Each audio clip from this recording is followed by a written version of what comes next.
Welcome to Mickey, Marvel, and More, Disney news, commentary, and opinion. From theme parks to Thanos and from Skywalker to Skyliner, my family and I will discuss it all. So let's go! Please stand clear of the doors. Por favor, manténganse alejado de las puertas. Hello, Mark here, and welcome to another episode of Mickey, Marvel, and More. Whether you're a first time or a long time, thanks so much for joining us. We've got another super chonky episode this time, so let's get right to it. Love it or hate it, Disney owns arguably two of the biggest franchises in entertainment history, Star Wars and Marvel, and there's a ton of media to consume for both entertainment juggernauts. So, when somebody who is obviously sleeping under a rock tells you they haven't seen any of one franchise or the other and asks you, how's the best way to watch them? Well, what do you tell them? Or maybe you yourself are getting to do a major rewatch of either one of the two and you want to change it up. Well, how do you watch it? It seems like it would be a relatively straightforward answer, but is it? Listen in on our family chat today as Zack and I sit down around the virtual table and discuss the best ways to watch either the Star Wars or Marvel franchises. You may be surprised to learn that there are multiple ways to watch them. But before we get to all of that, how about a little news from in and around the Disneyverse? To all who come to this happy place, welcome. Our first story today is like a Russian nesting doll of Disney theme park news. December 5th was Walt Disney's birthday, and in honor of his birthday, Disney released a lot of information about things coming and going to the Disney theme parks. We're just going to touch on the highlights today, or we would be here for a very long time. To see all of the announcements and detailed information about them, click on the link in the show notes for the full story. First up, the Walt Disney World news. As many of you may or may not know, there's a massive new hotel expansion coming to Disney's Polynesian Village Resort in the form of the Island Tower. This will be a DVC expansion for the Polynesian Resort, but along with this expansion comes a brand new restaurant, and it's going to open this December. And it's called, and I hope I don't murder this name too badly because I've never heard it pronounced before, Walulu Bar and Grill.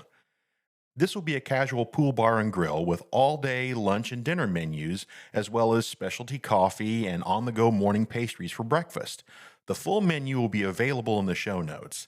They also announced officially Epcot's Festival of the Arts, a festival that we lovingly call Farts, because of some questionable graphic design choices that Disney has made in the past. The fact is, they do this every year, but I think they wanted to fluff out the Disney World news in this announcement dump. Now on to the biggest part of the December 5th announcement, the Disneyland Resort news. First up, Disney announced all of Disneyland's seasonal festivals and all the hours and times that they will take place, and they're going to be in the article, so be sure to check them out. They also announced more information about the first ever Disney attraction featuring a Walt Disney animatronic. We've always known the attraction would be called Walt Disney: A Magical Life and will share space inside the Main Street Opera House with great moments with Mr. Lincoln. And eventually they will alternate the showings of both shows once the new Walt Disney show has been open for a while. But they also announced some more information about the attraction itself, so check out the article for more info. Disney also announced that the red car trolley in Disney's California Adventure will make its last journey this February to make way for the construction on the new Adventures campus expansion, continuing the trend to remove California from Disney's California Adventure. I'm quite convinced that sometime in the near future the park is going to have a complete name change once all the new additions have been completed, but we'll see. They also announced that Disneyland Resort will be celebrating its 70th anniversary in 2025. The celebration will begin on May 16, 2025, and run through the summer of 2026. All kinds of beloved shows will return, as well as other limited-time entertainment, colorful decor, special food and beverages, and exclusive merchandise, and lots more. You know, it's hard to believe that it's been 70 years since Walt Disney created the blueprint for the modern-day theme park.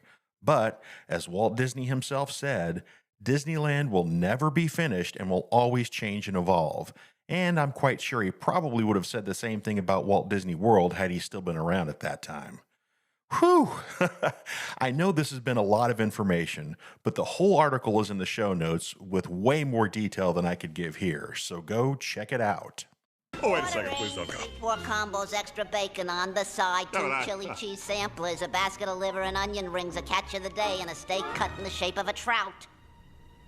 You got all that, honey? 3 oinkers wearing pants, plate of hot air, basket of grandma's breakfast, and change the bull to a gill. Got it. Self-checkout at Target? Self-checkout at Walmart? And now self-checkout in the Walt Disney World Resort food courts? Well, Disney is always looking for more ways to make it easier for guests to quickly maneuver around all the areas in the Disney theme parks, and they hope it's about to get a whole lot easier over at the food courts in Walt Disney World. Well, over at Disney's All-Star Sports Resort, they are currently testing a new AI checkout system at the End Zone food court. A cast member of the food court said they are testing it on a 30-day rollout, and if the testing is successful, the self-checkouts would be added to other resorts. But if the system can't get the hang of things, it'll most likely disappear forever. Basically, your food needs to be spread out on your tray, and then you place it on a location on the counter underneath the camera.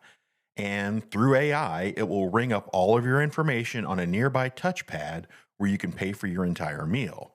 Now, in theory, it sounds like that would be a good idea.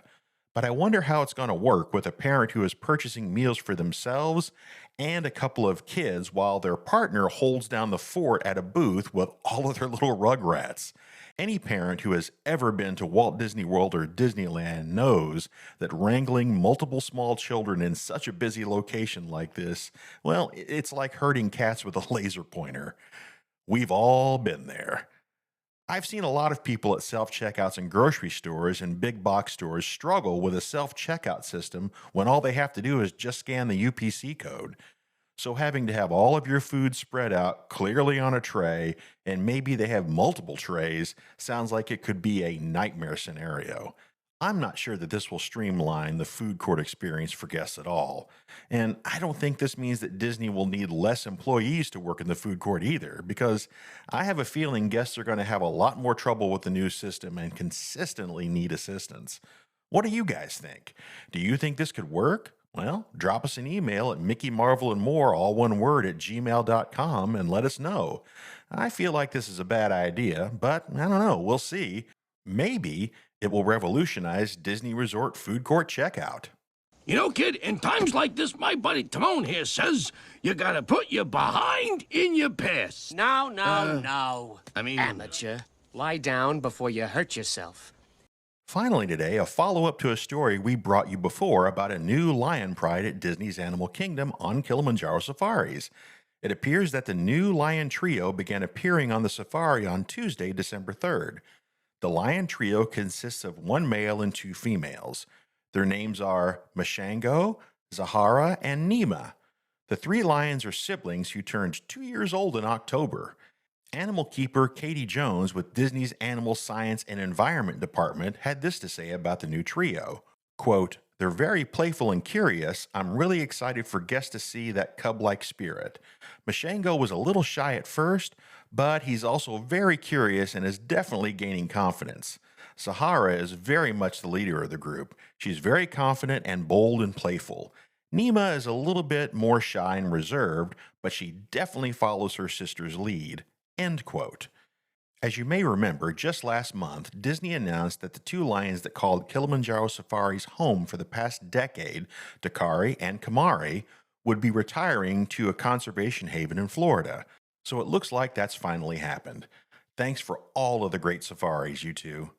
So the next time you hop on Kilimanjaro safaris in Disney's Animal Kingdom, keep an eye out for this new lion trio. And for all the latest Disney animal updates, big and tiny, stick with Mickey, Marvel, and More. We'll keep you covered. You're watching the black and white period piece Old Lady Boring Movie Channel.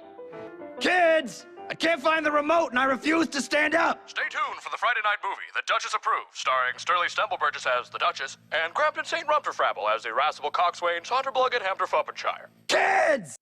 Star Wars and Marvel, two of the biggest media franchises in all of cinematic history, with so many tales on the big and small screen. But how do you watch it all? What advice do you give someone who has never really watched any of it, or maybe they've only seen bits and pieces over the years? What order should they watch the two franchises in? Where do they start? Well, in this episode's Family Chat, we're going to discuss all of that. So to sort all of this out and help me organize the timelines, we're going to bring in Zack. This time not from the Echo Base studio in an undisclosed bunker in Chicago, but here, live in the Yavin Base home studio. Welcome, Zack. I'm in person this time. Not that that would matter to any of you. I'm just a voice. So we're talking about well over 10 years of material in the case of Marvel. And although not consecutive, 47 years with the Star Wars universe. How do you help someone consume all of this media? So let's just start with the basics. What are the basic viewing options for someone to take in the movies and the TV shows of these franchises? Zack, get us started. Well, with most franchises like these, you tend to have two pretty basic options. You either go in release order. So for both franchises, you would have the films and TV shows just in the order that they were released. I mean, that's how they were initially released to the public. That is how people experienced them for the first time. So that is a very easy, simple way to do it.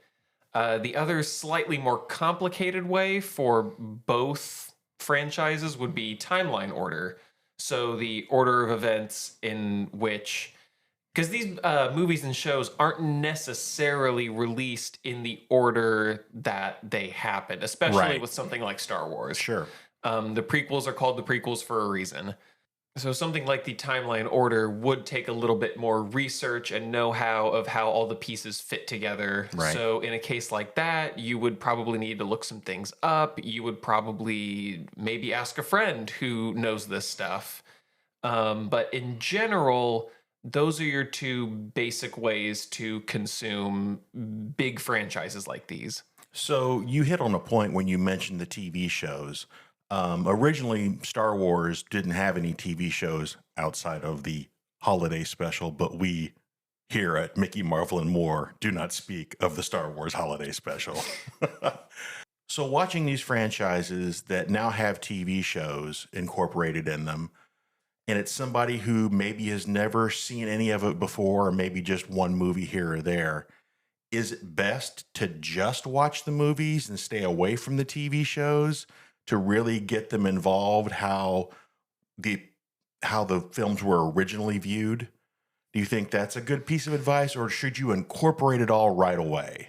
For something like Star Wars, I think you're better off watching the films first, and then if someone is very interested and proves to be a big fan, then you can kind of introduce them to the TV shows or introduce them to whatever additional media that is canon to the universe. Right. I mean, because a lot of the TV shows delve into things that they may or may not already know about, particularly if they're watching in a timeline order, and it might reveal, a big surprise or a spoiler down the road. Yeah, and for Star Wars in particular, it feels like a lot of the TV shows, they feel like flavoring or context or world building. They always feel like an offshoot. They never feel like they really add into the main story that's going on, the titular Skywalker saga. Right, and it's like you have to have a working knowledge, at least a little bit, to enjoy these shows at all, like the Star Wars ones in particular, right?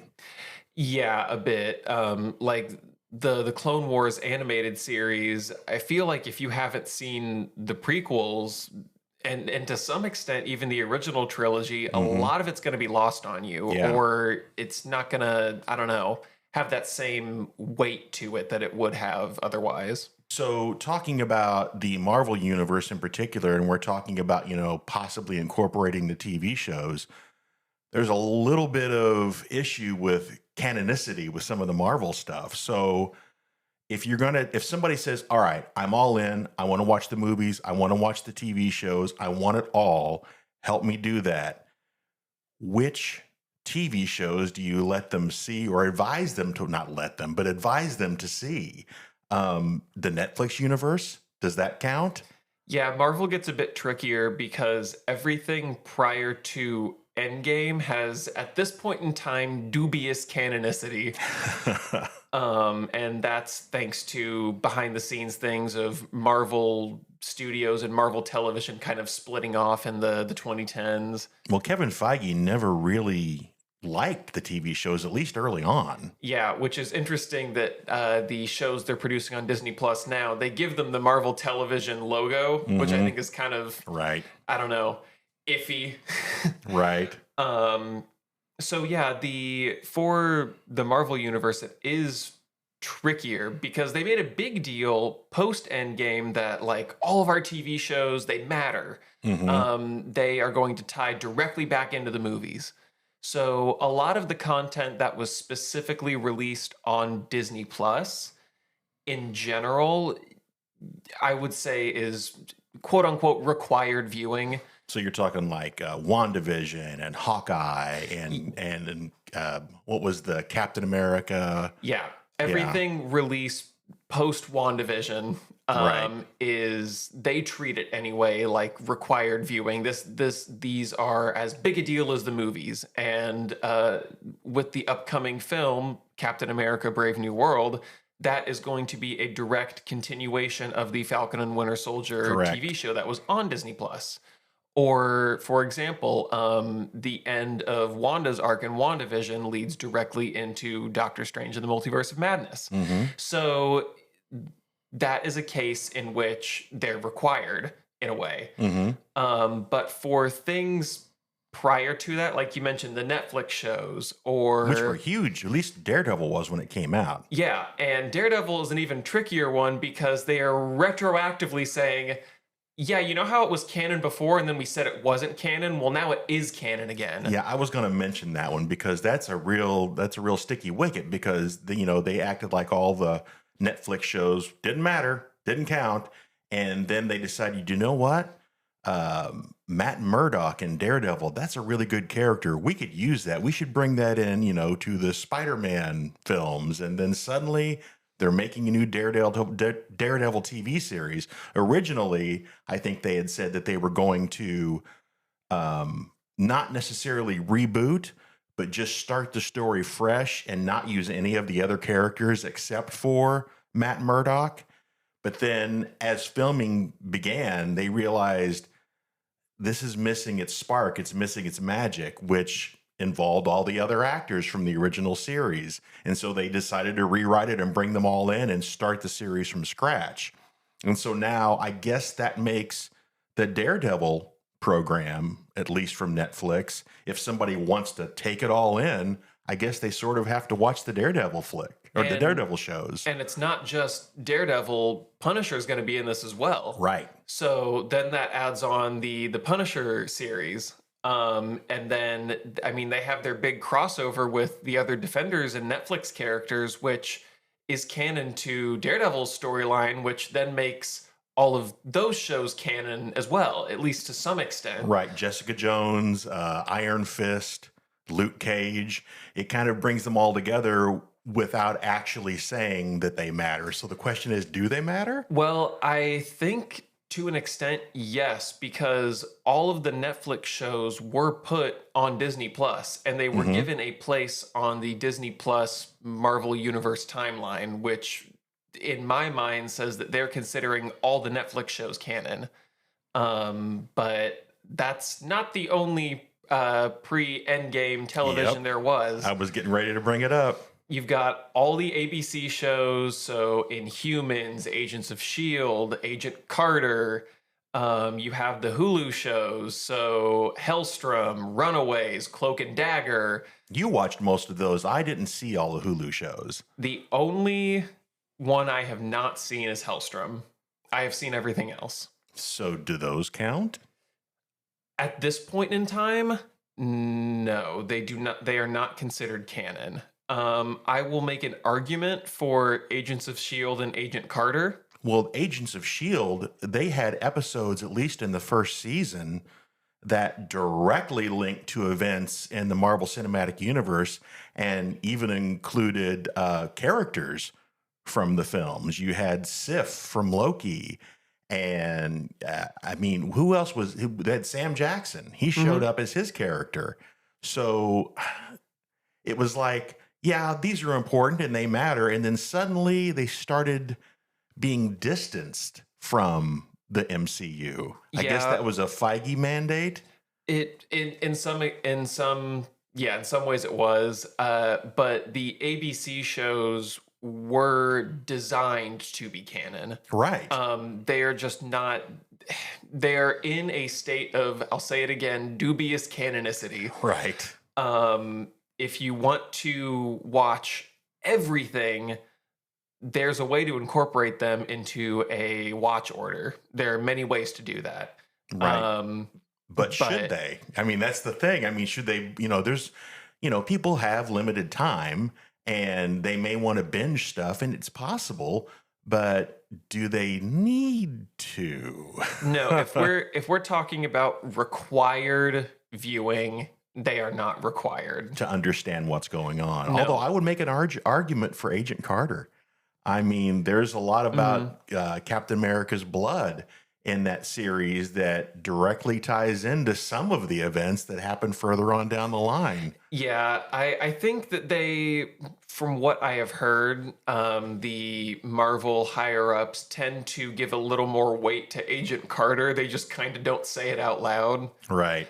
But regardless, they tend to make a big deal about TV shows mattering when they cross over with the films. Okay.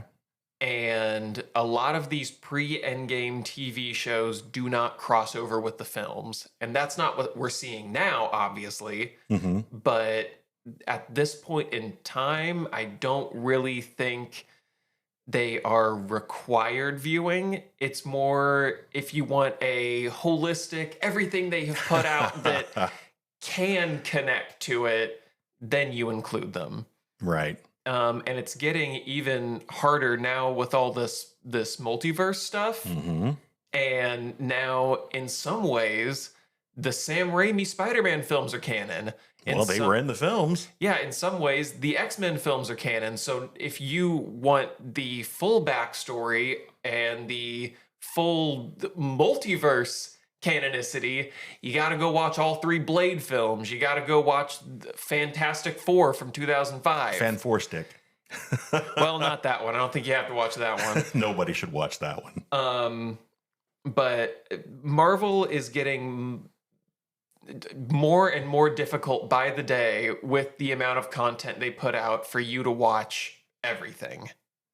Yeah, that's true. And, to back up with Star Wars just a little bit, I mean, the whole history of viewing order kind of began with Star Wars once the prequels came out. Before that, it was like original trilogy. You watch Star Wars The Jedi, you're done. And then suddenly the prequels came out.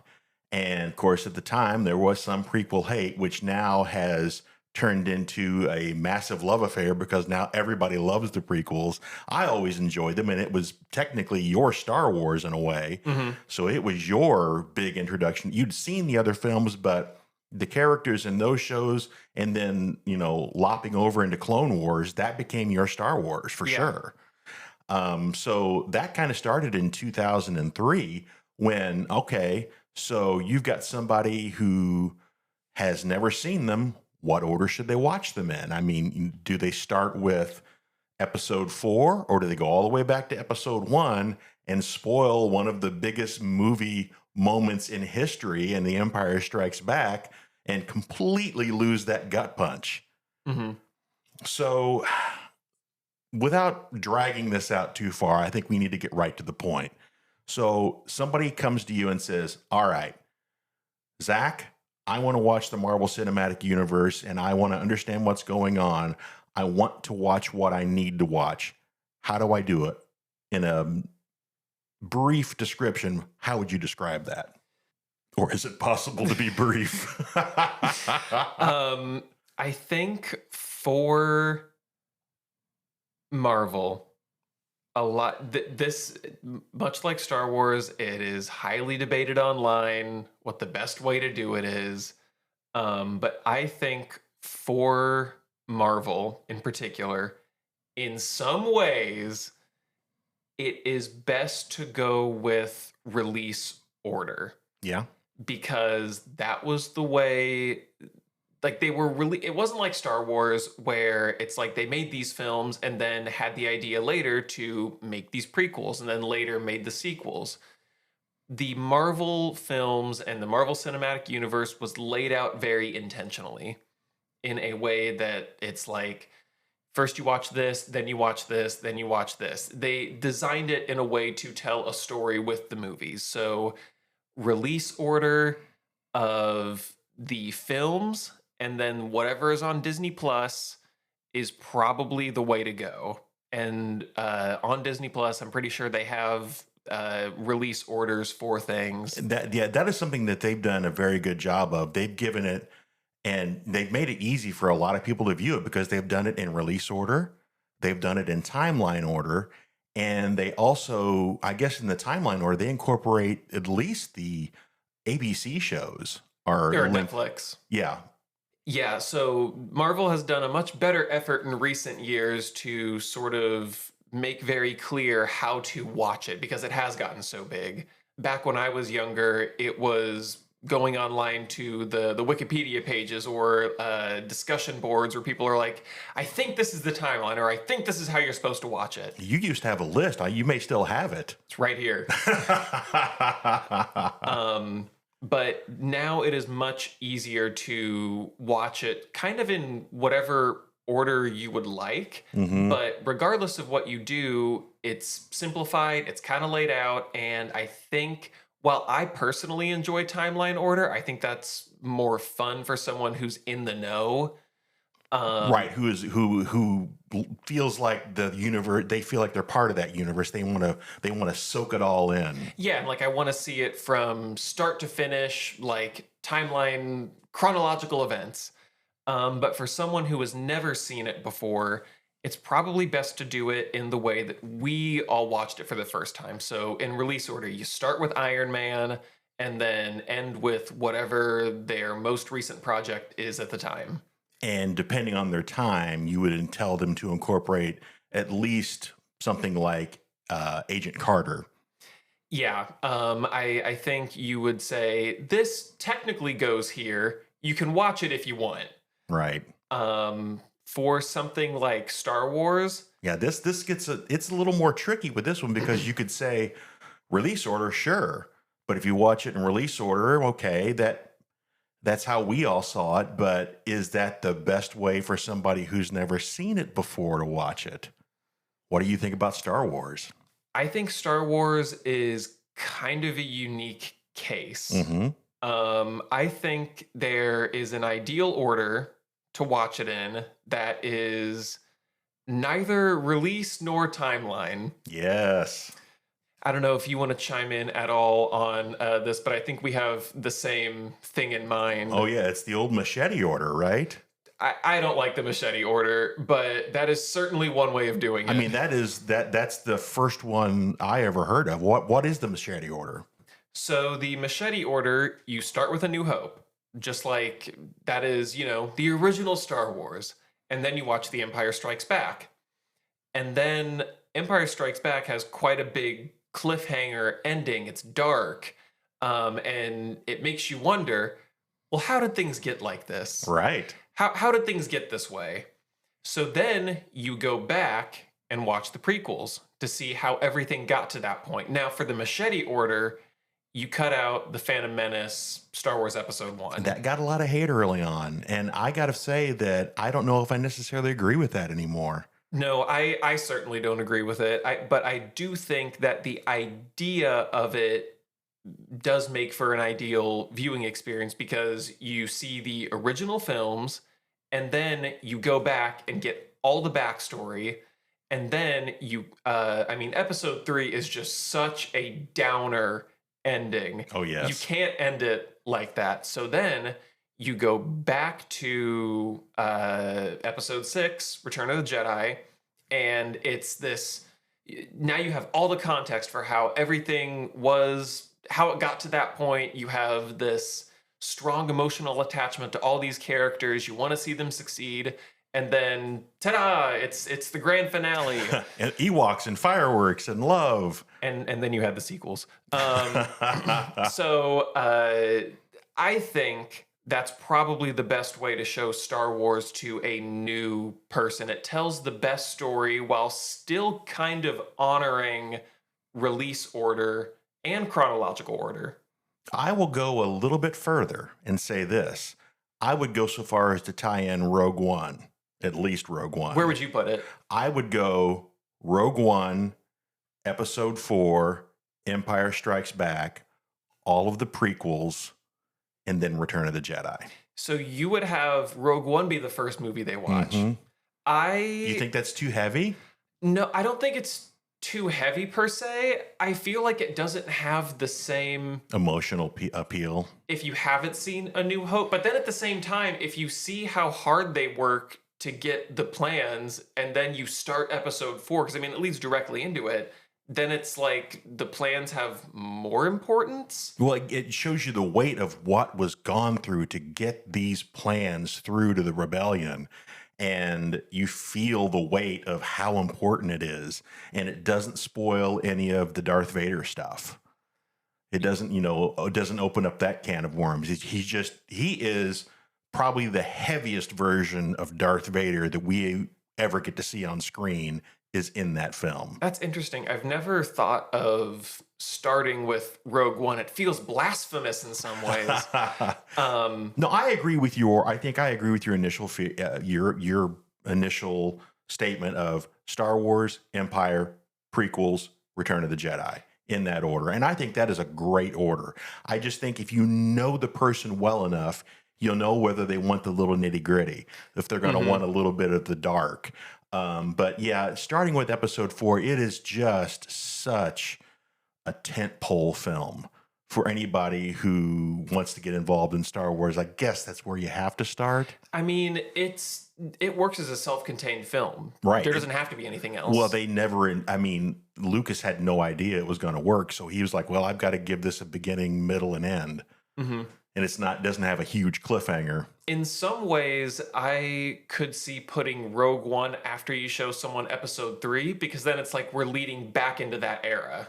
Ah, that's an interesting point. But I also see what you're saying. I don't know. That's very interesting. I've never thought about that. And we can really muddy the waters and throw in Solo before Rogue One. But, Solo got a lot of hate. I think what happened with Solo was wrong place, wrong time.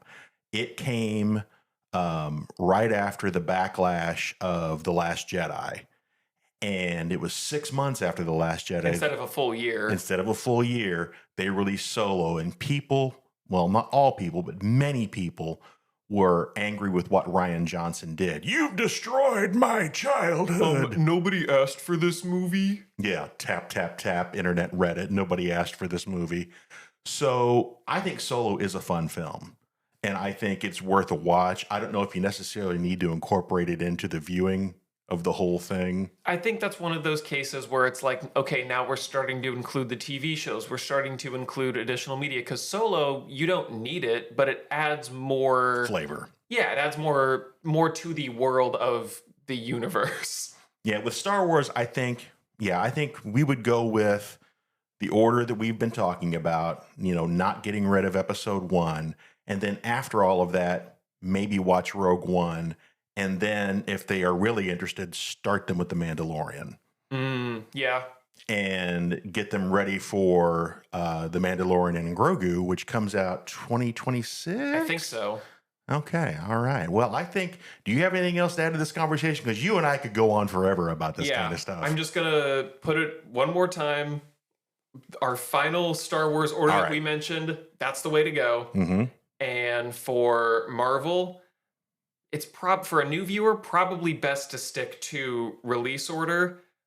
But I do prefer a modified timeline order that has everything in it and will melt your brain. Well, that may be the kind of thing they can do after they've consumed it the very first time. Because I've gone back and I've started a rewatch and I've been watching everything. Yeah. So All right. Well, thanks for joining us today. We'll see you next time. Thank you. No, I am your father.